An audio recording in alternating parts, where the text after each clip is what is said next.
മറ്റൊരു വാർത്തയിലേക്ക്. തൃശൂർ കുണ്ടന്നൂരിൽ കൃഷിയിടത്തിൽ പൊട്ടിവീണ വൈദ്യുതി കമ്പിയിൽ നിന്ന് ഷോക്കേറ്റ് യുവതിക്ക് ദാരുണാന്ത്യം. കുണ്ടന്നൂർ സ്വദേശി ജൂലിയാണ് മരിച്ചത്. ജൂലിയുടെ ഒപ്പമുണ്ടായിരുന്ന ഭർത്താവ് ബെന്നിക്കും ഷോക്കേറ്റു. വീടിനോട് ചേർന്നുള്ള കൃഷിയിടത്തിൽ തേങ്ങ പെറുക്കുന്നതിനിടെയാണ് അപകടമുണ്ടായത്. ജെയ്സൺ ചാമുളപ്പിൽ നമുക്കൊപ്പം. ജെയ്സൺ ചാമുളപ്പിൽ, എങ്ങനെയാണ് ഈ വൈദ്യുത കമ്പി പൊട്ടി വീണത്? ഇവർ ശ്രദ്ധിച്ചിരുന്നില്ലേ? എന്താണ് സംഭവിച്ചത്?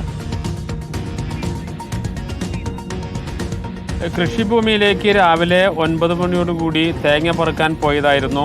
അതിന് സമീപത്ത് വൈദ്യുത കമ്പി പൊട്ടി വീണതവർ അറിഞ്ഞിരുന്നില്ല. ഇതിനിടയിലാണ് അപകടമുണ്ടാകുന്നത്. പറമ്പിലെ മോട്ടോർ പുരയിലേക്ക് പോയിരുന്ന വൈദ്യുതി ലൈനാണ് പൊട്ടി വീണിരുന്നത്. സംഭവ സ്ഥലത്ത് വെച്ച് 2 പേർക്ക്, അതായത് ഭാര്യയ്ക്കും ഭർത്താവിനും ബെന്നിക്കും ജൂലിക്കും ഷോക്കേറ്റു. ജൂലിയെ ഉടനെ തന്നെ ആശുപത്രിയിൽ എത്തിച്ചെങ്കിലും രക്ഷിക്കാനായില്ല. ഭർത്താവിന് ഷോക്കേറ്റെങ്കിലും അത്ഭുതകരമായി രക്ഷപ്പെടുകയായിരുന്നു.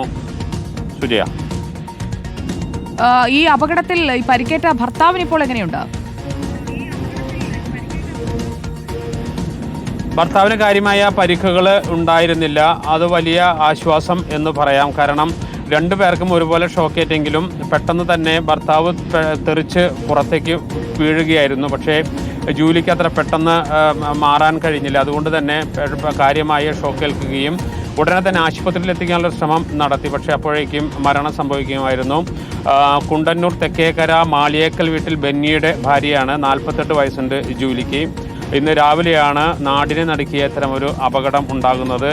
സത്യത്തിൽ ഈ പറമ്പിൽ തേങ്ങ പറിക്കാൻ പോകുമ്പോൾ വൈദ്യുത കമ്പി പൊട്ടി വീണതവർ കണ്ടിരുന്നില്ല. ഇവരുടെ മോട്ടോർ പുരയിലേക്ക് പോകുന്ന വൈദ്യുതി കമ്പിയായിരുന്നു. സ്വാഭാവികമായിട്ടും നിറയെ മരങ്ങൾക്ക് ആ ദൃശ്യങ്ങളിൽ നിന്ന് വളരെ വ്യക്തമാണ്. പറമ്പിൽ വലിയ രീതിയിൽ മഴ പെയ്തതിന് ശേഷം പച്ചപ്പും അതുപോലെ തന്നെ കാട് പിടിച്ച് കിടക്കുന്ന സ്ഥിതിയുണ്ട്. അതുകൊണ്ട് തന്നെ വൈദ്യുത കമ്പി പൊട്ടി വീണ് കിടക്കുന്നത് ഇവർ 2 പേരും കണ്ടിരുന്നില്ല. പെട്ടെന്നായിരുന്നു ഷോക്കേൽക്കുന്നത്.